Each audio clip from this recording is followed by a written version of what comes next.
Eu acho que nessa questão, né, trazendo o Gwyn de países, de outros países, né, a gente teve inclusive agora um encontro de ativistas do mundo assim todo, mas com uma forte potência ali do sul global, na Tunísia, né, inclusive foram ativistas do Gwyn, ativistas fodas do Gwyn,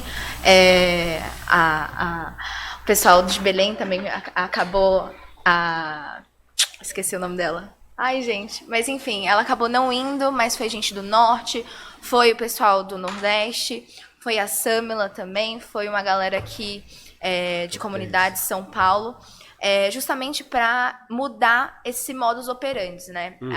A pauta ambiental, ela foi a Luísa, isso, amiga, desculpa. Ela foi roubada mesmo de quem deveria estar com ela desde o começo. Porque é muito foda, na época que por exemplo, o Gwyn surgiu, falar de direitos ambientais quando a gente estava reconstruindo a democracia, reconstruindo o direito de existir mesmo, como pessoa preta, como ali na questão social. Então, essa pauta, a pauta ambiental, ela foi levada por pessoas brancas que queriam fazer esse rolê ser vantajoso para eles. Então, eu acho que o Gwyn tem acompanhado como organização mesmo esse movimento de periféricos, indígenas, ribeirinhos, quilombolas querem falar. Sim. E a organização vai ter que abraçar essas pessoas que querem falar e está abraçando. Então, no Brasil, a gente vê esse movimento, né, da gente estar mais em debate, o que o Marcelo falou, a gente está aqui, é revolucionário. Uhum. A gente está na cidade de Tiradentes, como teve recentemente um evento lá, é revolucionário, porque a gente não estava lá antes, porque a organização não estava lá antes. Então, é foda para a periferia entender que o Gwyn tá apoiando a periferia se eu não vejo rostos periféricos dentro da organização. Uhum. Eu preciso ver rostos periféricos, indígenas, negros, para me identificar. Sim. Eu só vou atrair pessoas de outras realidades sociais se eu tiver elas em cargos de liderança, em cargos de decisão dentro da minha organização. Então, tá tendo esse movimento em organizações ambientais, na pauta climática no Brasil, a gente está vendo vários rostos foda tomando a frente, indo lá, falando nas conferências mundiais com propriedade sobre seus territórios. E aí a gente tá chamando uma galera. E isso é muito massa. A gente tá vendo a galera da periferia, pelo menos eu, assim, vejo uma galera querendo se conectar e tentando saber, o que eu preciso para ajudar? Eu falo, cara, você precisa querer. Se você querer, a gente faz o rolê, porque a sua voz precisa estar aqui. E ter esse movimento, ele só está existindo porque está mudando as personalidades que estão falando sobre meio ambiente. Então, eu acho que sim, tem uma coisa de ser muito uma parada que às vezes a gente vê como elitista. Tem esse negócio do roubo da identidade, né? Eles estão roubando a nossa identidade, a nossa história e tornando ela cara. Porque alimento sem agrotóxico era da nossa raiz. A gente plantava no quintal, colhia ali, fazia um chazinho, comia uma fruta do quintal. E não era um absurdo, sabe? Uhum. Era natural e era barato. Sim. Então, eles vendem o caro pra gente cheio de veneno, enquanto eles estão cobrando caro no alimento que não tem veneno, né? Nesse alimento orgânico, e estão deixando a gente, as nossas crianças, nossas famílias, sem acesso a esse tipo de alimento, eles estão envenenando. Então, a gente precisa tomar essa pauta e falar, cara, a gente tá falando de alimento orgânico há muito tempo. Os povos indígenas, os povos africanos que foram obrigados a vir para o Brasil ali na época da colonização, eles já trabalhavam com a terra, eles já produziam alimento de qualidade. O problema é que a gente criou um sistema que corrompe a terra, faz alimento que não é para o brasileiro E aí, a comida de qualidade, a gente também não dá pro brasileiro. A gente deixa a gente com raiva. Cara, o que é insegurança alimentar, se não uma irresponsabilidade de governo, uma irresponsabilidade de políticas públicas? É inadmissível que a gente esteja vendo cada vez mais os nossos passando fome, Sim. voltando a não ter acesso, e acho que é legal falar sobre isso, de que insegurança alimentar não é necessariamente passar fome, né? A gente tem níveis de insegurança alimentar. E aí, às vezes, não ter acesso àquela velha frase que acho que já ouviu, né? Vender a janta para comer no almoço. A gente tá ali tentando almoçar e não dormir mais cedo para não sentir fome, sabe? Sim. As crianças não estão tendo acesso a alimentos que dão sustância, né? E isso tá tendo pesquisa que envolve muito com o intelecto. Então a gente tá eles estão evitando que a gente tenha capacidade de lutar. Porque é o que eu estava falando pro Aldino para vocês antes da gente começar a gravar, que terra arrasada não faz levante.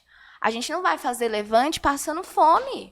A gente não vai fazer levante vendo a nossa casa sendo alagada pelas chuvas extremas, pela falta de infraestrutura que a gente tem nas periferias, por conta de falta de política pública. As prioridades se tornam outras. Né? Exatamente. Então, a gente precisa... a gente não deveria precisar escolher entre comer e lutar pelo meio ambiente, sabe? Devia ser direito mínimo. E acho que faço até uma ligação com o que está acontecendo, né? Eu não vi muito, o que eu vi agora que estava passando, que é a questão da segurança climática. Ser incluída na Constituição brasileira. Né? Tá tendo uma PEC aí de 2021 para falar sobre... Não é mais sobre governo, é sobre projeto de país. A gente precisa dar segurança climática para que as pessoas possam comer, possam morar. E isso está ligado. E às vezes a gente não conecta que meio ambiente... também é ser humano, também é a gente. Então, falar de Amazônia é falar de mim, é falar do Rui, é falar do Marcelo. O que é? A gente quer ver repetir na Amazônia o que a gente já fez com a Mata Atlântica, sabe? A Mata Atlântica é um dos biomas mais destruídos do nosso país. E se a gente fizer isso com a floresta amazônica, não vai ter pessoa mais. Não vai ter São Paulo. Não vai ter mundo, né? Então, essa questão de estar tomando esses lugares, né, tá trazendo pessoas periféricas, pessoas do norte, pessoas de diversas realidades, né, de diversas periferias, inclusive, porque eu e Rui somos de periferias, mas o contexto de periferia de São Paulo é totalmente diferente do contexto de periferia do Belém, que é diferente Exatamente. De Campinas. Exatamente. Então, a gente tem que entender também essa questão de níveis de acesso histórico ali da periferia, né? Porque a minha periferia, ela reage de determinada forma, porque eu tô ali na Vila Império, Zona Sul de São Paulo, Cidade Ademar, que já foi uma cidade da galera que trabalha em fábrica, sabe? Que aí depois foi sendo jogado assim, para as periferias, Americanópolis ali. E tem um descaso da questão do governo para essas pessoas. Então, a gente está ali na peleja para o pão de cada dia, cara. E é diferente, porque eu era do Imbu. O Imbu já é uma outra pegada. Sim. Já tem até uma questão de nem se identificar muito como periférico. E aí, para mim, é muito foda falar, porque, assim, periférico, hoje, a gente se coloca...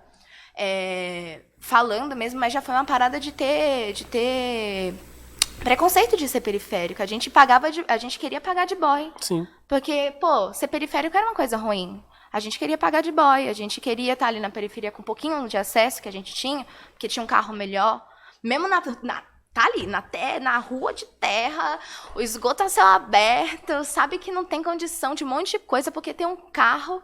Você não se vê mais como periférico. E a gente tem essa dinâmica, tinha pelo menos, e também esse cara que tinha esse acesso ao carro e tal, falar, boy, não é mais meu parceiro. Não é mais quebrada. Não é mais quebrada, não.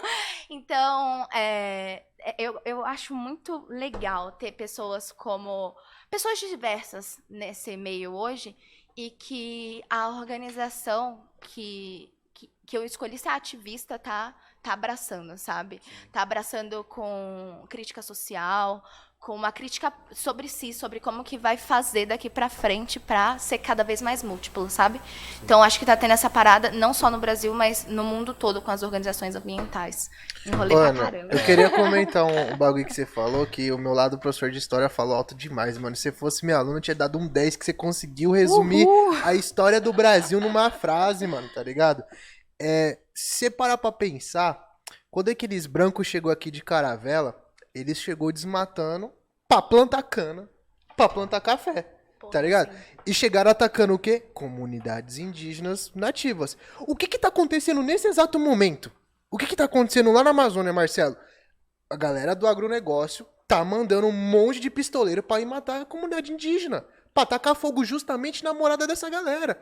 Mano, é materialismo histórico, mano. A história se repete, é um ciclo. Esse país nunca parou de matar índio pra plantar coisa. Esse país nunca parou de matar preto pra plantar coisa. Esse país nunca parou de cometer um genocídio em nome do agronegócio. Sempre foi uma expansão, porque você pega o ciclo da cana, o ciclo do café, até a própria forma de fazer política na Primeira República, né? Aquele revezamento de São Paulo e Minas, tinha a ver com isso. Então, assim, a história do Brasil é uma história de genocídio sobre a expansão do agro. Sempre foi sobre atacar esses territórios, sempre foi sobre desmatar, sempre foi sobre, sabe, acabar com tudo pra plantar. E a grande ironia, nunca ficou aqui. Sempre foi pra fora. Sempre foi pros países que eram o quê? Parceiros da colônia de Portugal. Sempre foi pra Inglaterra, sempre foi pra Europa. Então, assim, toda a riqueza que o Brasil produziu na sua história nunca ficou aqui. Nunca.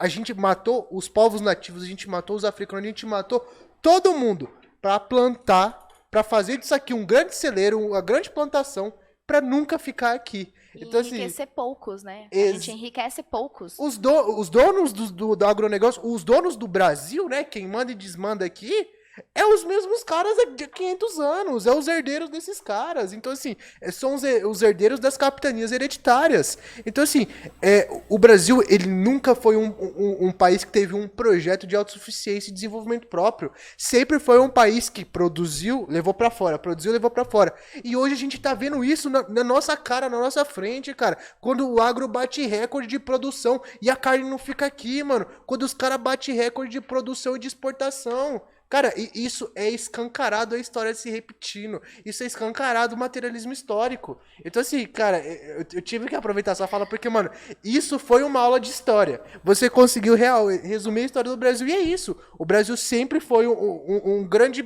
porção de terra fértil, boa pra caralho, com um ecossistema incrível, com uma biodiversidade incrível, com uma cultura riquíssima de povos originários, mas sempre foi sobre destruir isso pra levar pra fora.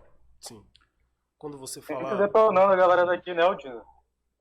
Queria falar também que essa ideia de desenvolvimento que vendem pra gente, construir grandes obras hidrelétricas, produção de energia, não é pra gente, não é pra população. É pra grandes empresas para fazer a exploração. Aqui na Amazônia, por exemplo, expulsa a galera das áreas de rio, inunda uma área, manda a galera sei lá pra onde, garimpo ilegal, contamina de mercúrio, as águas, a galera já está com... Tem galera aí no estado do Pará que mora em rios ribeirinhos que já está com um certo índice de mercúrio no sangue. O que foi Brumadinho um dia desse? Os indígenas Yanomami lá em cima, lá no norte, lá em Roraima? É toda uma ideia de desenvolvimento quebrando a gente que está aqui para jogar para fora, justamente isso que o Aldino disse. Aí eles dizem, tem que poupar água e tudo mais. A galera do agronegócio é o que mais gasta água, gente. E aí a gente tem que pagar um preço altíssimo. A população mais pobre paga um preço altíssimo pela água, ou, aliás, pela energia. E eles estão gastando lá, o estado do Pará aqui, que é onde eu moro, produz muita energia, mas a cidade de Belém paga, por exemplo, 59% mais caro do que outras regiões do país. Muito injusto, muito injusto. E a indústria é cheia de subsídio, né? Pagando mais subsídio. Pois é. Os caras... os caras sempre Precisei tiveram... beber até a água depois dessa. Não, os caras sempre tiveram também isso tudo subsidiado, né? Sempre foi um incentivo, cadê? tipo, vai lá e faz, vai lá e destrói. E essas iniciativas de quebrada que são, né, o caminho que a gente fala de solução e tal, cadê o subsídio para isso? Cadê, né, olhar, financiar as iniciativas Cara, virtuosas, né? os próprios povos indígenas, cara, eles têm formas de solução de relacionamento com a terra, com o meio ambiente ali para gerar o que a gente está tipo lutando para ter. A gente devia estar tentando aprender com os povos indígenas. A gente que eles sabem como cuidar dessa terra, sabe? Então a gente está bancando uma galera que não está trazendo solução pra gente e tá tirando essas pessoas que trazem realmente soluções das suas terras, dessa possibilidade de conseguir nos ajudar a mudar o mundo, sabe? A mudar para melhor e não destruir o que resta. Muito louco. O que eu A observei. gente tem conseguido dar voz, né? A galera está conseguindo colocar nas posições de poder, elegendo pessoas de origem indígena e quilombola, né? Essa última eleição que teve aí, uma galera chegou aí a um patamar de decisão aí, então, mesmo que a passos lentos, a gente tem conseguido mudar essa realidade. Graças a Deus, porque o cara que, né, tava acostumado a passar as boiadas lá, foi eleito também, né? Esse estado aqui, infelizmente, né, pô.